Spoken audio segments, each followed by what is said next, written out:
MP दिन भर आप देख रहे हैं और आपके साथ मैं हूं पुनीत। खबरों की करेंगे शुरुआत और सबसे पहले बड़ी खबर की बात।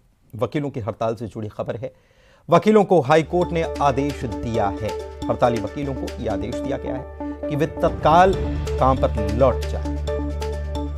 ये आदेश दिए गए हैं और अगर नहीं लौटे तो फिर अवमानना की कार्रवाई झेलने के लिए तैयार है। वकीलों को हाई कोर्ट ने यह आदेश जारी कर दिया। आपको बता दें कि वकील, पूरे प्रदेश के वकील, करीब 85,000 वकील जो हैं वो हड़ताल पर गए हुए और अब हड़ताल की वजह से काफी कामकाज जाहिर सी बात है कि प्रभावित हो रहा है। और इस मामले में कोर्ट ने कह दिया है वकीलों को काम पर लौटने के लिए।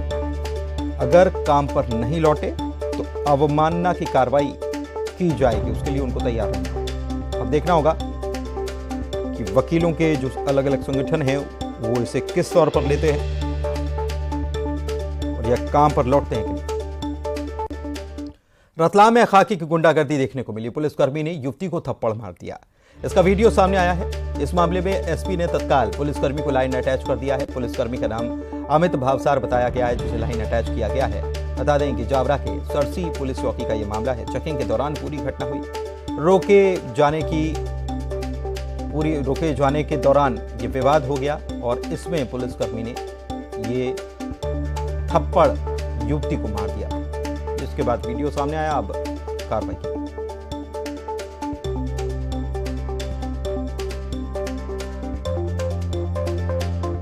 भोपाल में 16 मंजिला बिल्डिंग का स्लैब गिर गया है। स्मार्ट सिटी के द्वारा निर्मित बिल्डिंग का यह स्लैब गिरा है और स्लैब गिरने से कई गाड़ियों को नुकसान भी पहुंचा है। स्मार्ट सिटी ने नाले के ऊपर दरअसल 16 मंजिला इमारत बनाई है। टीटी नगर दशहरा मैदान के सामने यह आवास बना हुआ है। बिल्डिंग का स्लैब गिरने से व्यापारियों का आरोप है कि आने वाले समय में और भी बड़ा नुकसान हो सकता है।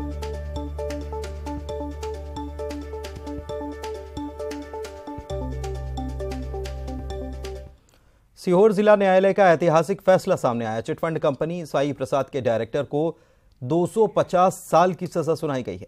बाला साहब भावकर इनका नाम है, जो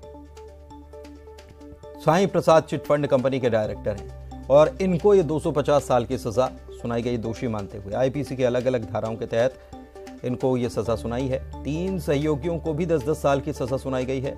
दरअसल 5 साल में पैसा दुगुना करने का लालच देकर इन्होंने ठगी का इन पर आरोप था और ये सिद्ध हुआ। और दोष सिद्ध होने पर आरोपियों के खिलाफ 2016 में दरअसल एफआईआर कराई गई थी और अब दोष सिद्ध होने पर कोर्ट ने यह सजा सुनाने का ऐलान किया। कंपनी के डायरेक्टर को 250 साल की सजा सुनाई गई।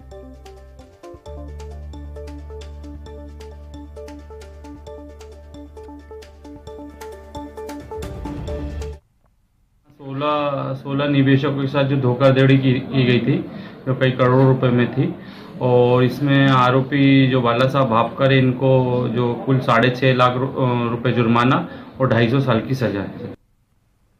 धमतरी से खबर आपको बता रहे हैं। परेवा डीह में ग्रामीणों के सामने प्रशासन बेबस नजर आ रहा है और 10 घंटे से भी ज्यादा का वक्त हो जाने के बावजूद पंच और सरपंच को बाहर नहीं निकाला जा सका है। अभी भी प्रशासन के हाथ खाली हैं। लोग मानने के लिए तैयार नहीं है। 5 थानों की पुलिस यहां पर मौजूद हैं। 3 डीएसपी मौजूद हैं। 4 टीआई रैंक के अधिकारी भी यहां पर तैनात हैं।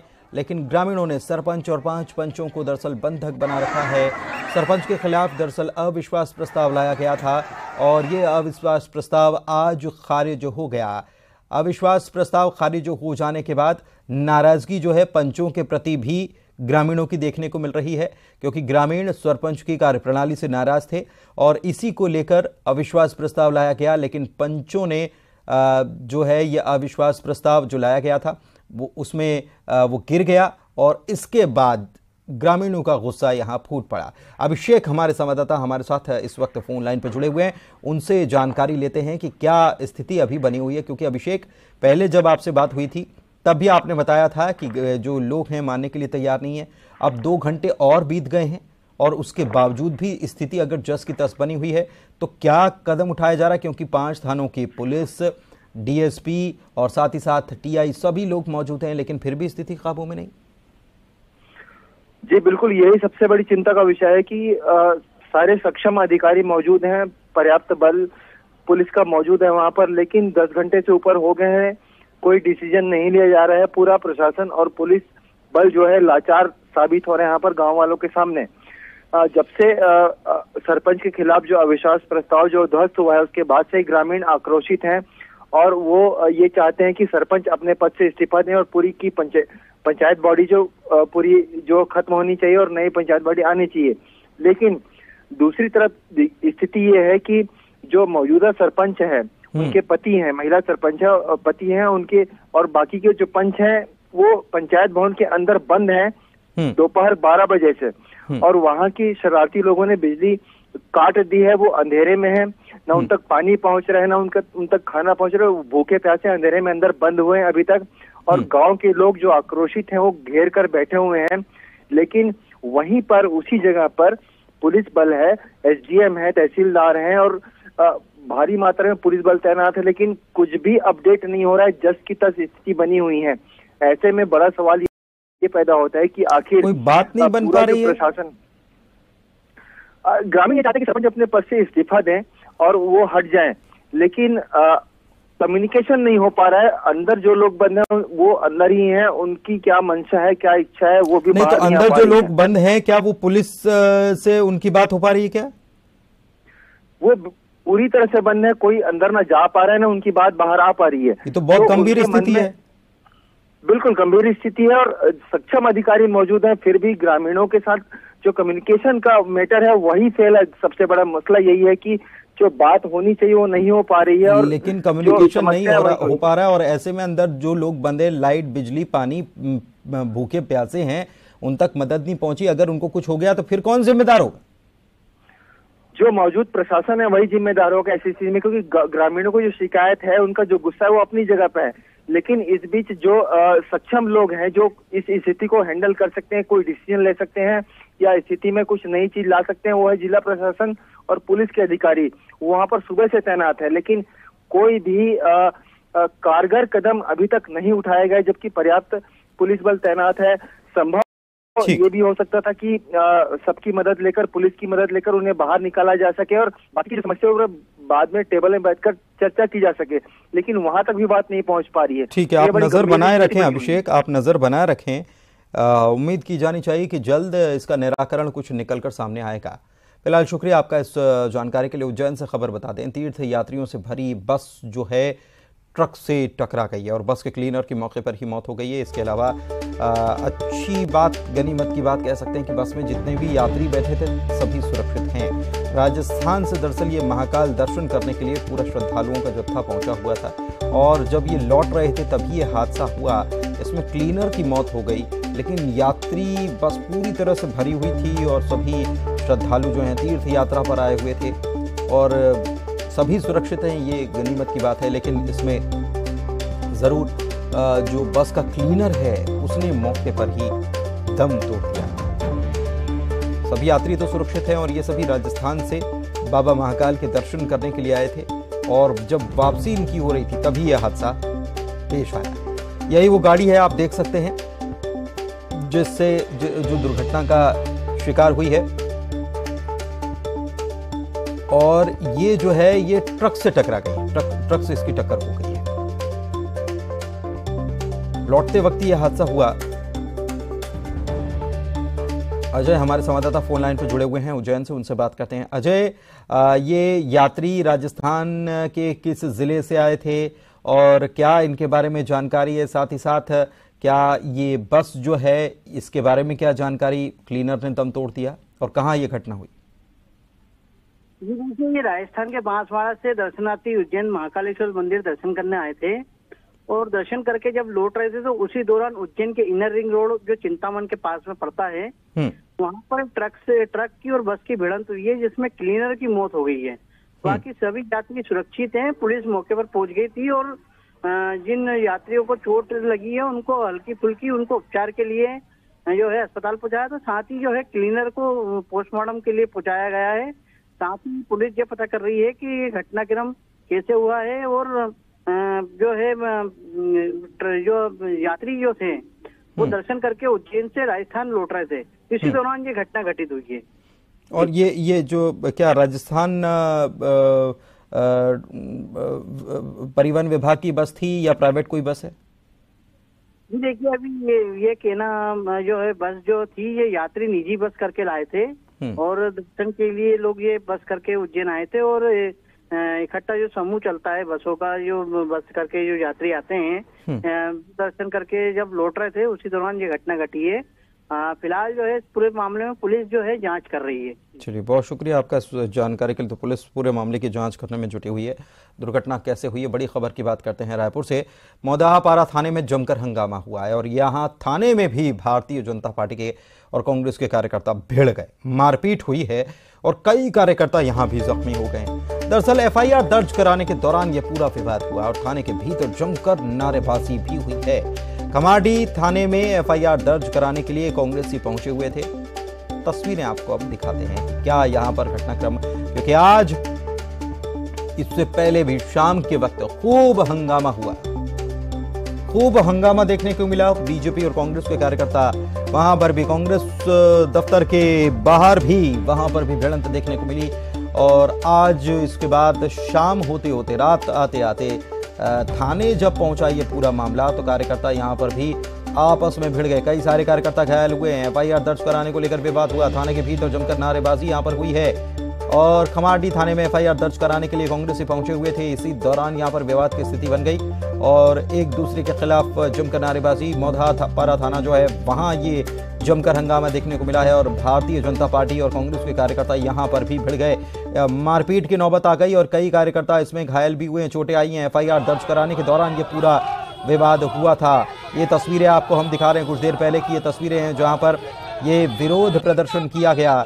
मौदाहापारा थाने की ये तस्वीरें हैं जहां पर बीजेपी और कांग्रेस के कार्यकर्ता आपस में भिड़ पड़े। अपनी अपनी पार्टियों के झंडे लेकर यहां पर पहुंचे हुए थे। यहां देखिए, यहां पर आग भी जलाई गई और उसके बाद यहां पर नारेबाजी भी की गई। थाने के बाहर ये नारेबाजी की गई और जो कार्यकर्ता जिसको चोट आई है उसको लेकर साथ में पहुंचे हुए थे। इधर कांग्रेस के कार्यकर्ता भी थाने में शिकायत लेकर पहुंचे थे, एफआईआर दर्ज कराने के लिए पहुंचे हुए थे। बड़ी खबर आपको राजधानी रायपुर से बता रहे हैं युगल तिवारी, हमारे संवाददाता फोन लाइन पर जुड़े हुए हैं, उनसे जानकारी लेते हैं। युगल, क्या स्थिति ताजा, कितने कार्यकर्ताओं को चोटें आई है, मारपीट की नौबत क्यों आ गई यहाँ पर? जी, आप पूरी देखिए, हंगामा रुकने का नाम नहीं ले रहा है। अब एफआईआर दर्ज कराने जब पहुंचे थे, इस दौरान फिर आपस में बीजेपी और कांग्रेस के कार्यकर्ता हैं वो भिड़ गए। हालांकि पुलिस वहां थी, पुलिस बल तैनात था, तो इसीलिए मामला को शांत कराया गया। लेकिन एफआईआर दर्ज कराने के दौरान इस बार फिर हुज्जतबाजी हाथापाई हुई है। और जिस तरह से आज दोपहर से ही बीजेपी कार्यालय, फिर कांग्रेस कार्यालय और अब फिर थाने में इस तरह का बवाल देखने को मिल रहा है, तो ऐसा लग रहा है बीजेपी कांग्रेस दोनों के तेवर से कि कोई भी चुप रहने वाला नहीं है। और जैसे पहले भी आपने कहा था कि आने वाले समय में हो सकता है कि फिर से बीजेपी या कांग्रेस दोनों उग्र प्रदर्शन कर सके। और जिस तरह से अब पथराव तक की नौबत आ गई, कई कार्यकर्ताओं को गंभीर चोटें आई हैं, कुछ जो कार्यकर्ता हैं उनको इंटरनल ब्लीडिंग भी हो रही है। स्थिति कुछ के कार्यकर्ताओं की नाजुक बता रही है। पथराव हुआ, लाठी भी कुछ जगहों चली है, तो ऐसे में जो विवाद है आगे खिंचता हुआ नजर आ रहा है।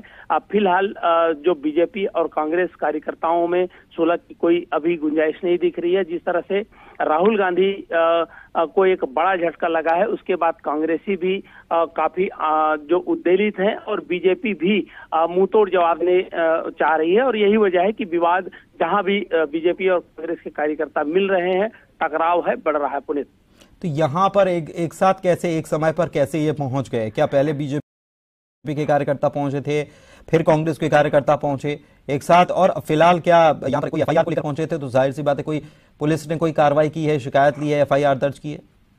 जी देखिए, 3 अलग अलग थाना क्षेत्रों में एफआईआर दर्ज की गई है। मौदाहापारा में कांग्रेस कार्यकर्ताओं के खिलाफ एफआईआर दर्ज किया गया है, तो खमाडी थाना में और सिविल लाइन में बीजेपी कार्यकर्ता पदाधिकारियों के खिलाफ मामला दर्ज किया गया है। पथराव के आरोप बीजेपी पर लगे हैं। पुलिस अब जांच कर रही कि पथराव क्या दोनों ओर से हुआ है, किस तरह की घटना घटित हुई, पत्थर किसने चलाया, इन तमाम चीजों की जांच कर रही है। अब जब मौदाहापारा थाना क्षेत्र में एफआईआर कांग्रेस के खिलाफ दर्ज कराने पहुंची थी बीजेपी, उसी समय जो कुछ कांग्रेस की कार्यकर्ता आए थे तभी ये विवाद हुआ। अब उसके बाद जो कांग्रेसी कार्यकर्ता है वो खमाडी थाना भी गए हुए थे एफआईआर दर्ज कराने के लिए। तो विवाद के बाद, हंगामे के बाद अब एफआईआर दर्ज कराने की बात है वो की जा रही है और दोनों दल अलग अलग अपनी अपनी शिकायत लेकर जा रहे हैं। फिलहाल दोनों बीजेपी और कांग्रेस के खिलाफ अलग अलग मामला दर्ज किया गया है थानों में।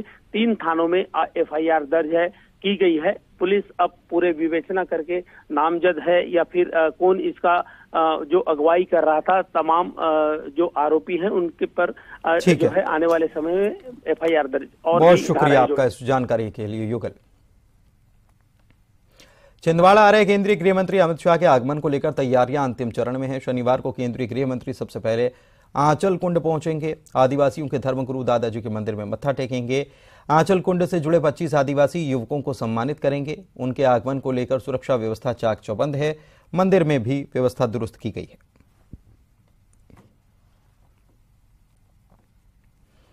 मानहानि केस में कल 2 साल की सजा के बाद राहुल गांधी की लोकसभा की सदस्यता खत्म हो गई। लोकसभा सचिवालय ने इसे लेकर लेटर जारी कर दिया। कांग्रेस सत्य की लड़ाई जारी रखने की बात कह रही है। वहीं सीएम ने कहा कि जो जैसा करता है परिणाम वैसा ही आता है। राहुल गांधी की लोकसभा की सदस्यता रद्द हो गई है और इसे लेकर लोकसभा सचिवालय ने पत्र जारी किया है। कल सूरत में मानहानि मामले में राहुल गांधी को जमानत दे दी थी। सदस्यता रद्द होने के बाद भोपाल कांग्रेस दफ्तर पर सन्नाटा दिखा, तो वहीं पूर्व मंत्री PC शर्मा ने कहा कि कांग्रेस सड़क पर आगे की लड़ाई लड़ेगी।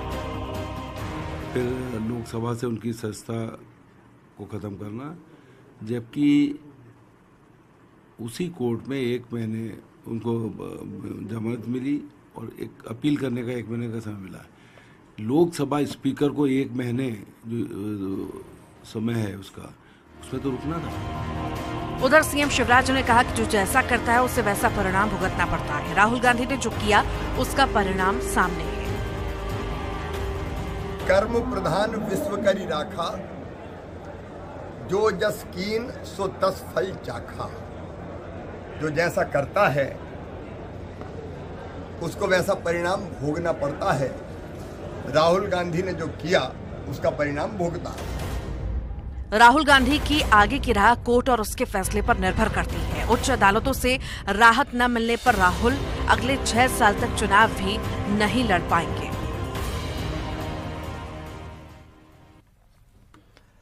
और उधर राहुल गांधी की सदस्यता खत्म होने पर कांग्रेस ने और बीजेपी ने प्रतिक्रिया दी है। बाबा साहब अम्बेडकर के संविधान के कानून में ये लिखा है कि अगर किसी जनप्रतिनिधि को 2 वर्ष या 2 वर्ष से ऊपर की सजा होती है तो उसकी सदस्यता समाप्त होगी। माननीय लोकसभा अध्यक्ष जी ने अपने अधिकारों का प्रयोग करते हुए उनकी सदस्यता रद्द की है। कहां से आगे भारतीय जनता पार्टी से विषयांतर करने की कोशिश है। देखिए, इस तरह की कोशिश नहीं होना चाहिए। इसलिए भी नहीं होना चाहिए इस तरह की कोशिश कि ये न्यायपालिका पे अप्रत्यक्ष दबाव बनाने की मानसिकता मानी जाती है। मैंने कहा कि उनकी पहली गलती नहीं, 7 मामलों में जमानत पर है वो। लोकसभा में उनका माइक बंद कर दिया जाता है। यदि जनता के बीच में जाके वो भाषण देते हैं, उन पर मुकदमा लगा दिया जाता है। मेरा सुप्रीम कोर्ट के महान जज साहब से, चीफ जस्टिस ऑफ इंडिया से मेरा अनुरोध है कि राहुल गांधी पर जो इस तरह का झूठा मुकदमा लगा के 2 साल की सजा दिए, इस केस को आप रिव्यू करिए। क्या इस मध्य प्रदेश हाईकोर्ट ने 27% OBC आरक्षण मामले की सुनवाई करने के लिए अलग बेंच बनाने से इनकार कर दिया है। SC ST OBC एकता मंच की ओर से कोर्ट में याचिका लगाई गई थी, जिसमें मामले की सुनवाई के लिए SC ST वर्ग के जजों की अलग बेंच बनाई जाए। इसे हाईकोर्ट ने निरस्त कर दिया। हाईकोर्ट ने यह भी कहा कि अभी तक की सुनवाई के दौरान किसी भी जज पर कोई आरोप नहीं लगे हैं, लिहाजा अलग बेंच बनाने का कोई आधार नहीं है। साथ ही हाईकोर्ट ने कहा कि अलग बेंच बनाई गई तो इससे न्यायपालिका की निष्पक्षता और गरिमा को ठेस आएगी।